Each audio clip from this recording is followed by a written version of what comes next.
I'm going to switch to French while we're working French, if I may. Bonjour à tous, bienvenue pour cette conférence. C'est une conférence importante puisqu'elle touche un thème qui est primordial, qui est la sécurité. Vous savez très bien que c'est la priorité numéro 1 d'une compagnie aérienne. Nous sommes vraiment très heureux d'accueillir cette conférence au Maroc. 800 personnes sont venues pendant ces 3 jours, d'à peu près une centaine de compagnies aériennes. C'est un chiffre extrêmement important et ça prouve non seulement l'importance du sujet qui est safety and security, mais c'est aussi la place de notre pays, du Maroc, dans le concert des nations et dans, je dirais, tout l'environnement qui est lié au transport et au tourisme. Nous sommes heureux en tant que compagnie aérienne d'être la compagnie aérienne associée à cet événement. Comme vous le savez, Royal Air Maroc est membre du board de Éiata. Nous jouons un rôle très actif. Le board d'Éiata est un conseil d'administration qui rassemble un nombre important de compagnies aériennes prestigieuses. Nous sommes très heureux de faire partie de ce conseil et de contribuer au développement de l'industrie aéronautique autour de sujets importants comme les sujets environnementaux, comme la sécurité qui est le sujet d'aujourd'hui et d'autres sujets. Donc voilà, je vais faire cette petite introduction et vous souhaiter la bienvenue et accueillir vos questions. Thank you. We'll now open the floor to questions. Please feel free to answer questions in English, Arabic or French. Hi, Chloe Greenbank with Arabian Aerospace. Really, what are the big primary concerns at the moment with safety of the aviation industry and how are you supporting your airline and addressing those concerns? No, maybe I'll speak again because I'll translate some of the answers. Hi, so I was just saying, what are the primary concerns in terms of safety for the industry at the moment and how are you supporting your airline members in addressing those? Thank you for your question. It's been mentioned on a couple of occasions that the industry is continuing to recover from the global pandemic. And although passenger traffic is now ahead of where we were in 2019, we still face many challenges, in fact. We have continuing disruption to the supply chain, which has meant that many of the aircraft that airlines had expected to receive and enter into service have not been delivered by the OEMs. We have supply chain issues getting spare parts for engines and aircraft that are in service today. All of these issues continue to put pressure on airlines. We have to ensure that in an environment like that, everyone continues to be very much focused on safety. We also have significant geopolitical events impacting on the industry.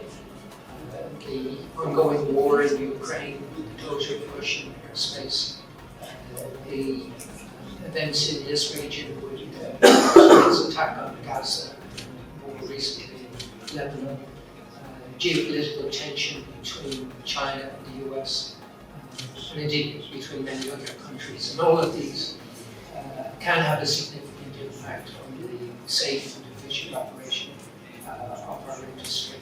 And then we face the ongoing challenges that are always there to ensure that we take all appropriate measures to protect our industry, protect our companies and our customers and our people from any external threat.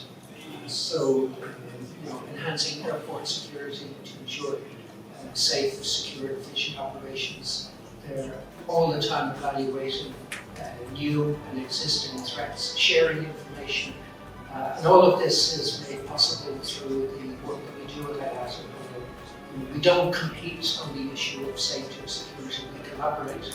And so although we have airlines that are strong competitors with one another, when it comes to safety and security, they're strong friends and allies, sharing information, learning from each other. And much of that is facilitated through the trusted channels in Éiata, where we can safely share information and data with one another to ensure that our industry continues to operate at the highest levels of safety and security. But we face challenges all the day. every day. As I said, the hangover of the global pandemic is still something that's adding to the usual challenges that the industry faces.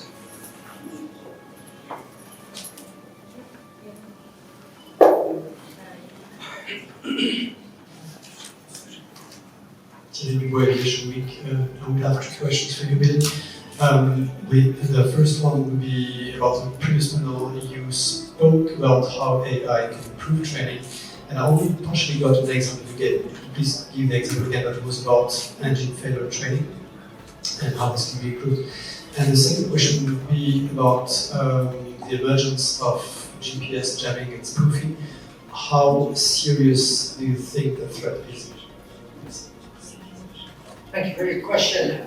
The jamming of GPS GNSS is a serious challenge for the industry. We have, through data that we collect at Iata through various systems that we have in place, seen a significant increase in jamming and spoofing over the past 2 to 3 years. Raising awareness of that issue is part of the solution. Being aware that the potential exists means that flight crew are all the time cross-checking to ensure that the data that they are receiving is accurate. But it is causing ongoing concern and causes disruption to the normal and efficient operation of the route networks that we operate. And clearly, we want to see more action to raise awareness of the problem, which I think is very important, but also to try and prevent the jamming and spoofing that we have seen. In relation to AI, I think AI represents a clear opportunity to enhance everything we do through the use of technology, machine learning, artificial intelligence. All of these have been proven to be effective and benefited the industry through many different ways.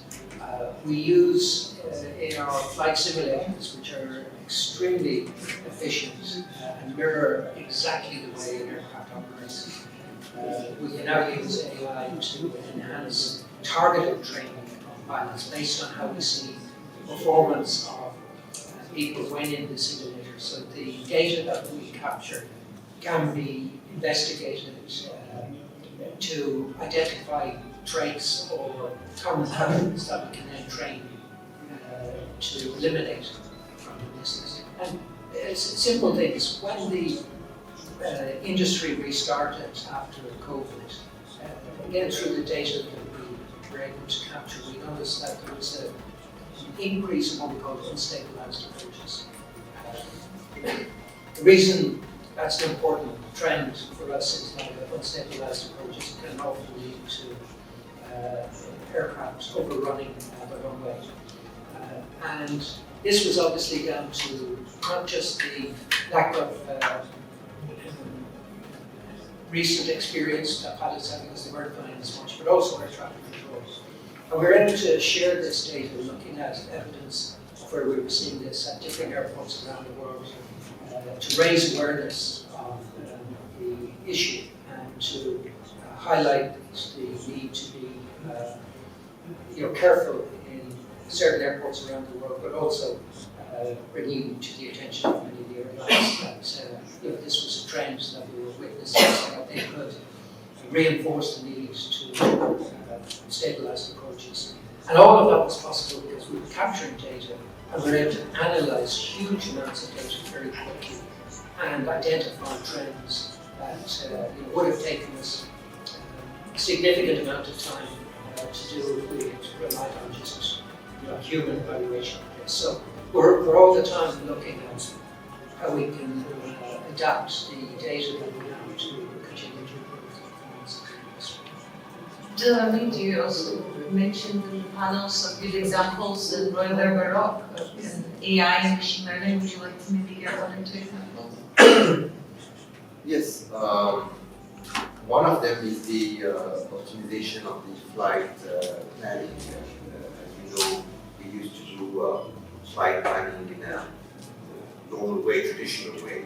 Now, thanks to AI and machine learning, we can be much more efficient in planning our routes, the flight approach on a daily basis. And this led to a 20% increase in the jet fuel consumption, which is very important in terms of carbon emissions.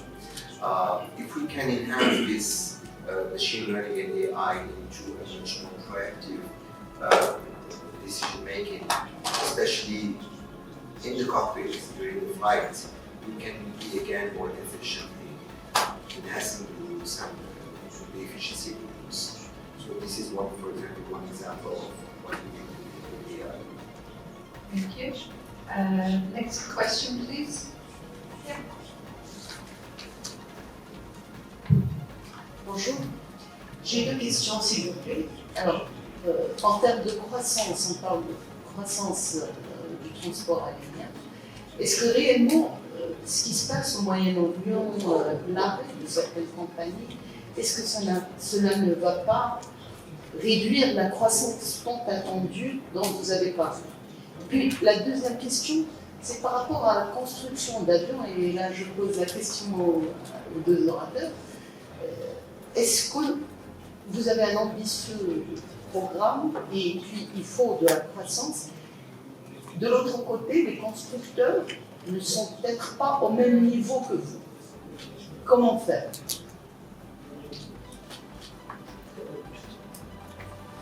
Thank you. Allow me to start.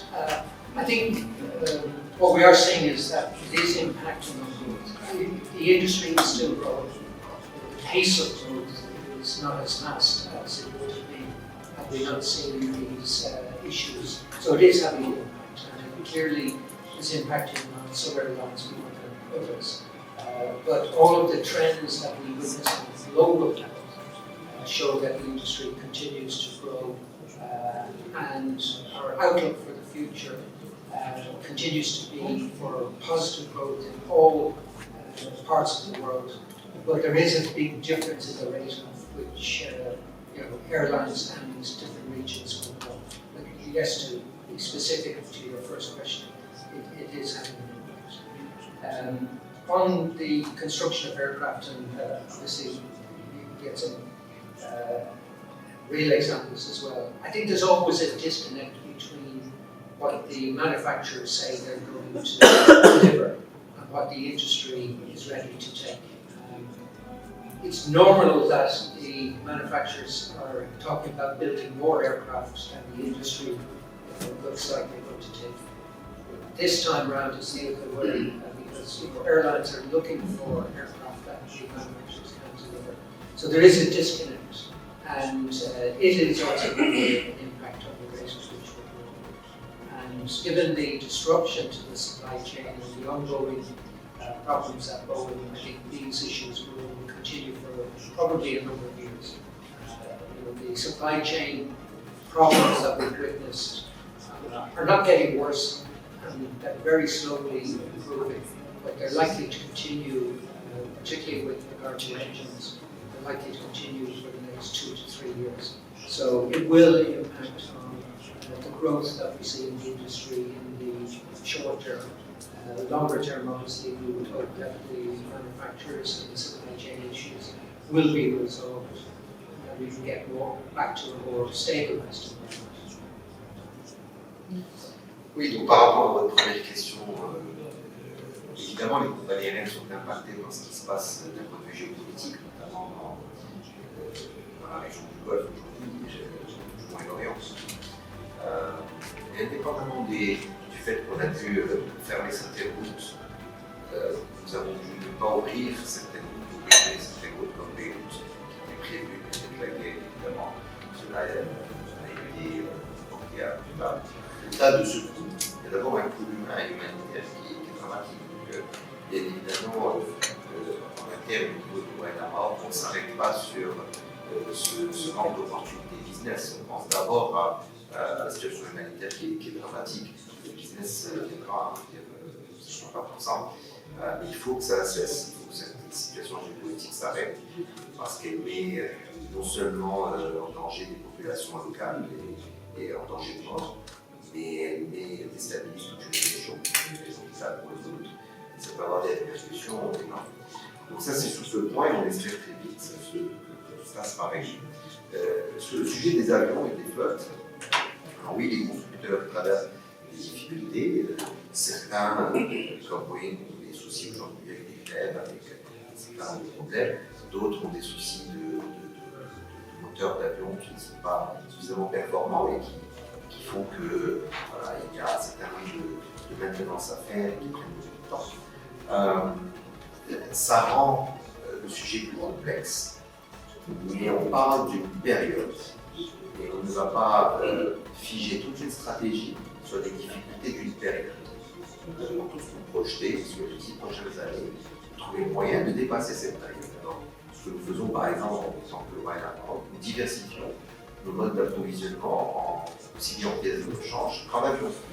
Si les avions en acquisition ne sont pas disponibles, nous sommes en train de louer des avions neufs, puisque certains loueurs d'avions ont de la capacité. Ça nous coûte un peu plus cher, mais au moins nous essayons d'avoir les bons produits. Encore une fois, ça ne doit pas bloquer notre stratégie, ça la rendra plus compliquée en termes d'exécution, mais nous devons garder le cap et nous continuer.